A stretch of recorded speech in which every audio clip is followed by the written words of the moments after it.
Tansei, I'm Krisanachkate. Welcome to APTN National News. Thank you for joining us.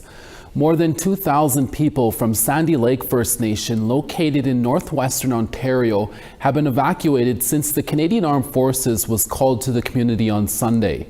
Officials today say the large wildfire there that is called Red Lake 12 has now grown to 163,000 hectares in size and is the largest wildfire in that area.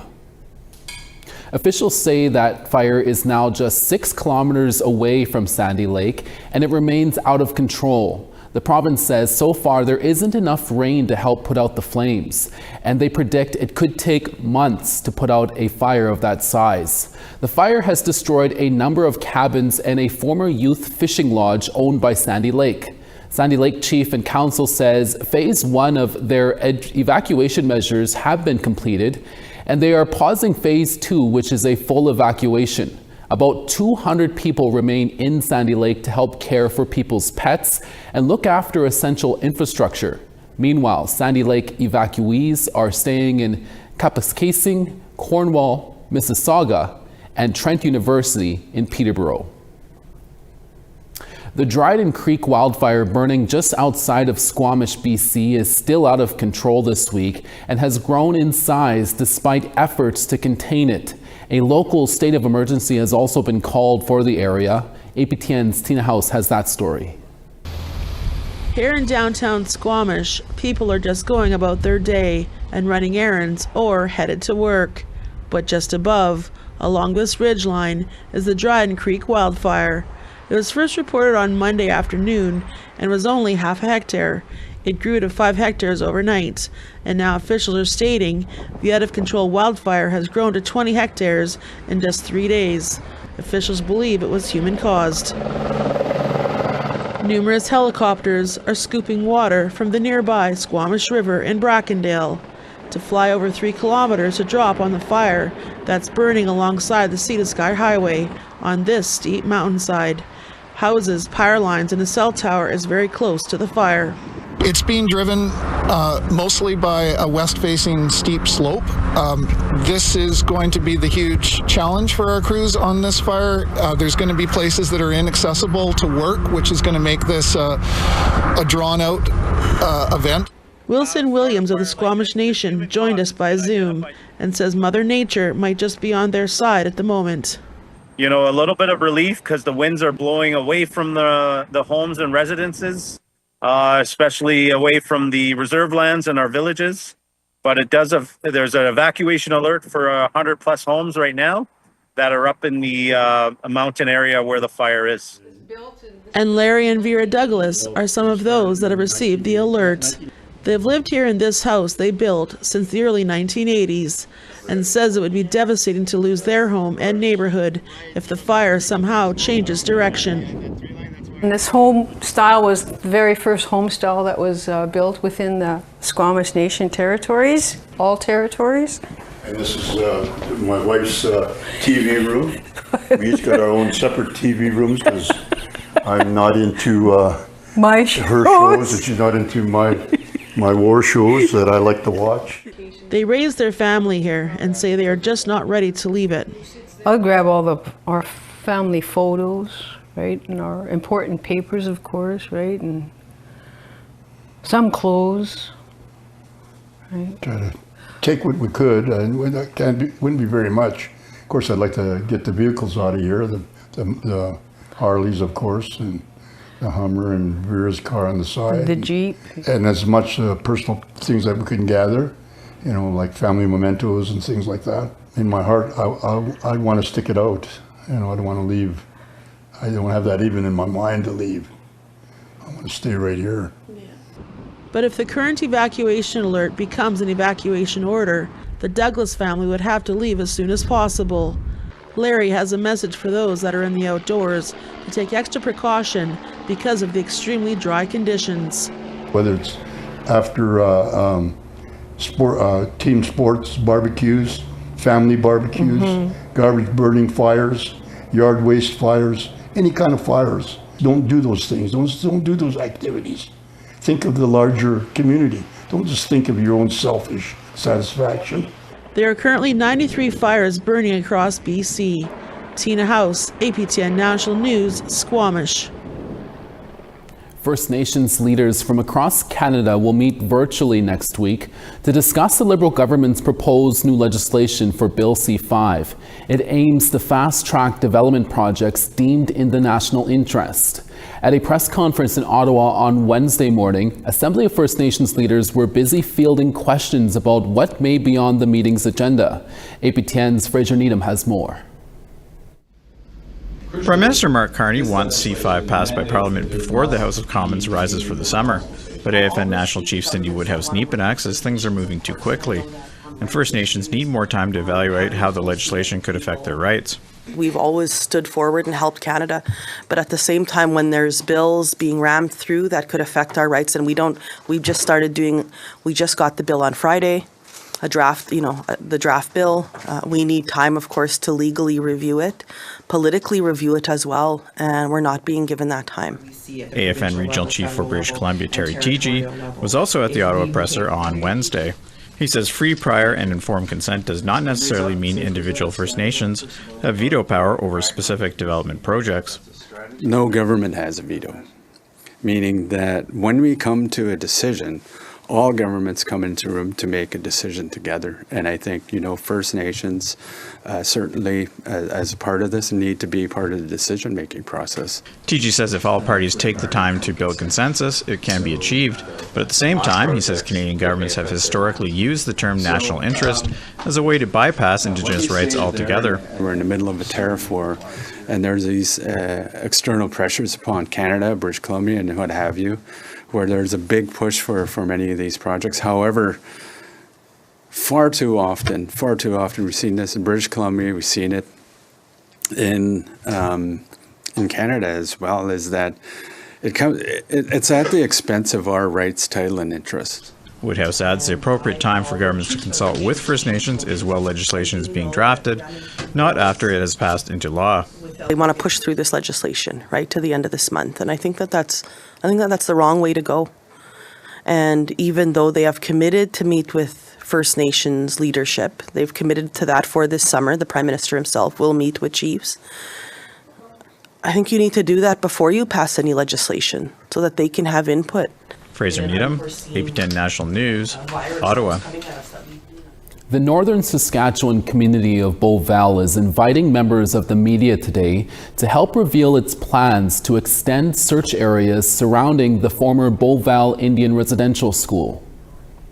English River First Nation began its extensive ground-penetrating radar search from the residential school site in 2021 and later found 93 anomalies. 4 years later, there is now a new total of 153 sites that have been identified as potential unmarked burials located around the Mission Cemetery and in the lower fields where the residential school buildings once stood. Sadly, organizers say there may still be more unmarked graves as they speak with more residential school survivors. Officials also say the previous 93 sites within the cemetery appear to be burials conducted according to Catholic burial customs, but say the other burials outside of cemetery grounds are extremely concerning and may indicate illicit activity. English River First Nation will speak on their findings today at 1:30 p.m. Central Time in La Plonge Indian Reserve.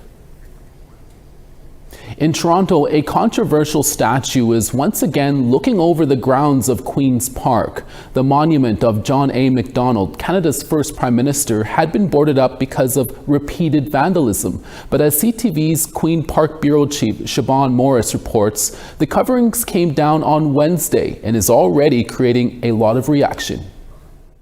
After 5 years in a plywood box, a statue of Canada's first Prime Minister at the edge of Queen's Park is back in open air.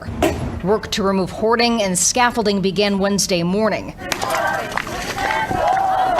The monument to Sir John A. Macdonald boxed up after being defaced in July 2020. A summer of racial reckoning and coming to terms with Canada's legacy of residential schools.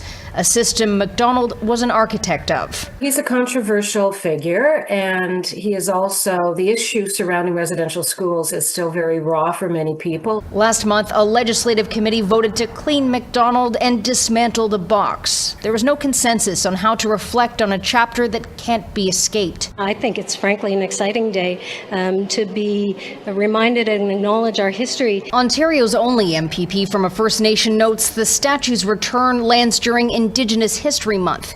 A few weeks ago, he described Macdonald's likeness as much more than a figure of bronze and granite. It's a statue of oppression. It's a statue of colonialism. While the Speaker stresses the statue isn't going anywhere, discussions with Indigenous Ontarians will continue about changes or additions. Have something on site that speaks to the pain that they suffered because of the residential school system, but also celebrates everything good about the contributions Indigenous communities have made. A permanent plaque acknowledging history can't be changed, not sufficient for this woman watching on. There should be more story, like a visual story about why people are so angry about him. Others glad to see Macdonald overlooking downtown Toronto once again. Hopefully it's a sign of protests being a little more cool. The statue has a new protective coating to repel paint and is under the round-the-clock watch of legislative security. Skelly says she welcomes protests for people to share their hurt. But we have to do it peacefully and we have to do it respectfully. There's no specific timeline for that consultation with Indigenous communities about how they'd like to see themselves represented at Queen's Park. But the Speaker says she'd like to see some sort of agreement as soon as possible. At Queen's Park, Siobhan Morris, CTV News. Indigenous educator coordinator Jeff Capo in Saskatchewan is being recognized for his years of work. We'll have that story for you when we come back. Stay with us.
Welcome back. To Saskatchewan now, where Indigenous Education Coordinator Jeff Capo is being recognized for his work with students at a community school in the heart of Regina. Here now is CTV's Damien Smith with more on Capo's Sustainable Development Award and the inspiration behind the programming. Last month, Jeff Capo received an award from the Saskatchewan chapter of the Regional Centre of Expertise for Achievement in Education for Sustainable Development, in recognition of the Mamawe-Kakaskitana land-based education program at Thompson Community School and how it contributes to the United Nations Sustainable Development Goals. Receiving that award lets us know that there's more out there for our children than just regular classroom learning. The program teaches Indigenous and non-Indigenous students about being stewards of the land. Some of these students came out here being very shy. Some of our Indigenous students, they felt that they didn't belong, but when they started to see themselves on the land and learn about the land, they started that belonging piece. On Monday, a group of grade 7 students ventured out to Wascana Trails to learn about local medicines such as hazelnut and white sage. Traditionally, this was as close to nature as we could get. As time has begun, it hasn't been touched in years. So this land is the way it was for hundreds and hundreds of years. There's still the plants, our traditional medicine still grew out here. And for Capo, it's all about connecting with the land. One of the children said last week, I feel so at peace being outside, being on the grass, listening, watching the sun, the wind, just knowing that you're out there, that you're not confined to those four walls. The program started with high school students, but Capo and Regina Public Schools felt the need to start in middle school when education on Indigenous practices becomes an everyday learning experience for those in the classroom. It's very different because then you actually get to see what he's talking about. He shows examples. It's free to do this outside and it's easier to do it than having to go to the store and buying it. Capo has also received a Prairie Trailblazer Award from Sask Outdoors for his outstanding leadership and lasting impact in outdoor education. Damien Smith, CTV News, Regina. A new Indigenous-owned cafe called Greywolf is brewing up some strong coffee and strong community connections in a Manitoba small town. And as APTN Sarah Bettens tells us, the owner, Tanya Clark, made her dream a reality and explains the story behind the cafe's name. When Tanya Clark remembers her late father, George Buddy Clark, he's sitting with his grandkids with a hot beverage in his hands. He would always come and sit and have his tea, and I say tea because he would tell everyone that it was tea, but it was actually coffee with sugar. A residential school survivor, George never had the opportunity to attend ceremony or receive his spirit name. Our names are how we identify and how we transition into the spirit world. So once he did pass, we held a ceremony for him. And that's where we found out, his name is Greywolf Man. Today, his daughter is honoring his legacy by launching the Greywolf Cafe in Dugald, Manitoba. Since its grand opening this weekend, the cafe has been the talk of the town, located just outside Winnipeg. We had a line out throughout the door all day long until we locked the door at 4. The menu offers locally roasted coffee, sweet treats baked by Clark's mother-in-law, and fresh Bannock breakfast sandwiches. We had Dana Constant come in, who's a Red Seal chef from York Factory First Nation, and she put the entire kitchen together. She trained all the staff, and we perfected together a Bannock that would be soft enough for the breakfast sandwiches. The cafe also features personal touches, like this set of chairs Clark inherited from her father. When we decided just under a year ago that we were going to do this, we found Destiny Seymour's prints and recovered the chairs, and we always had the vision to have them in front of a nice, beautiful fireplace. Eager to make full use of the space, Clark is already planning a calendar of events for the summer. But we'll also have community events like seniors afternoons, paint nights. Jackie Travers has agreed to come in and host a paint night in August. For her, the cafe is more than a morning stop for a caffeine fix. It's a place for community to gather, heal, and share stories, including the one behind Greywolf. My grandmother went to residential school. My dad went to residential school. I didn't grow up in community, didn't speak the language. My kids don't speak the language, but my grandson was the first one to start dancing powwow and learning our language. So like in my short lifespan, you see like really wonderful things happening. For hours of operation, visit greywolfcafe.com or check out the cafe's Facebook page. Sierra Bettens, APTN National News, Winnipeg. We now want to tell you about this week's third web poll question. At aptnnews.ca we ask, do you agree with the federal government increasing money on military spending? Your answers are yes or no. Go to our website at aptnnews.ca/polls to have your say. We will post the results on next Monday's show. It's Thursday, and that means we have brand new previews of APTN Investigates and APTN in Focus podcasts. We'll be back in less than 3 minutes. Stay with us.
Starting on East St. John's 21, Halifax, sunny there and 19. Happy Valley Goose Bay, rain 18, Cartwright 21 there. Saguenay 14, St. Jovite 19 and partly cloudy. Sarnia 15 and sun, London 18 and sun. Big Trout Lake 8, Sioux Lookout 10. Norway House 10, Churchill 15. 14 in Gimli, Barons River 13. Saskatoon 13, Regina 18. 12 in Buffalo Narrows, La Ronge 10 and sunny. Showers in Peace River at 20, Fort McMurray rain there at 14. Medicine Hat rain in 22, Lethbridge rain in 17. Tofino 16, Bella Coola 20. 22 in Fort Nelson and Smoky there, Dees Lake 14 in showers. Watson Lake 21 in rain, Whitehorse 18. Fort Liard 25, Trout Lake 25.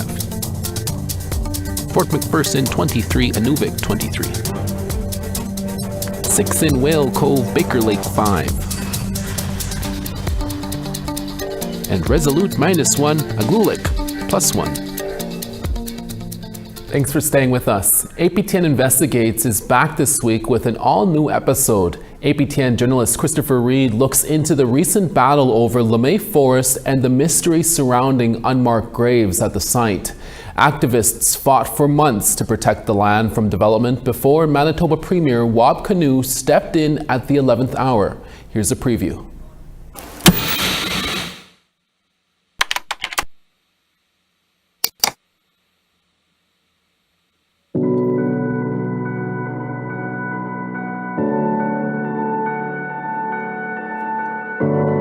St. Norbert, a distinct community on the south end of Winnipeg.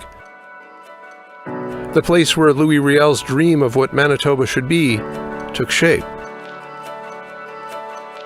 And this is a former orphanage and home for unwed mothers, Asile Richaud.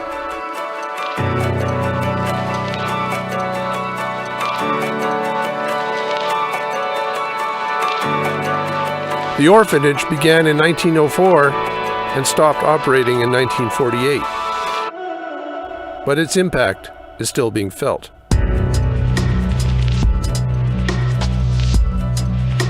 Especially in these woods, the final resting place of an uncertain number of children, many of whom were likely Métis.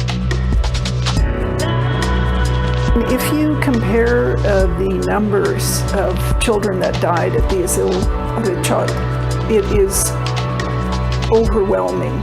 Quite a few people were really wanting to see this land get protected and honored the way it should. And you can catch Cherished Woods, The Fight for LeMay, airing this Saturday on APTN Investigates.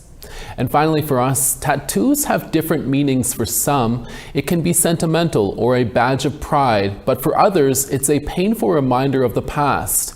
APTN Investigates' Tamara Pimentel joins our host, Sierra Bettens, on this week's In Focus podcast to speak more about her story, Skin Deep. Take a listen. Della is just the perfect person to go in and rent to, share a story with, somebody that you can trust. And she also offers other services there. She collects donations, so if you need any of that sort of thing. So it's not just the tattoo removal itself. That's definitely the reasoning behind it and the story behind it. But going there and getting that tattoo removal is very much a safe space for all of these women as well. And the latest episode of APTN In Focus and all of our other APTN News podcasts are available wherever you listen to your podcasts. And that's your daytime newscast for this Thursday. Dennis Ward is back for your evening newscast in a few hours. It will include a wildfire and evacuation update from Indigenous Services Canada and Indigenous Services Minister Mandy Golmasi, and also a brand new segment of Truth in Politics. Please join Dennis then. From all of us at APTN National News, hi miigwech masicho, thank you for watching, and we'll see you again next day.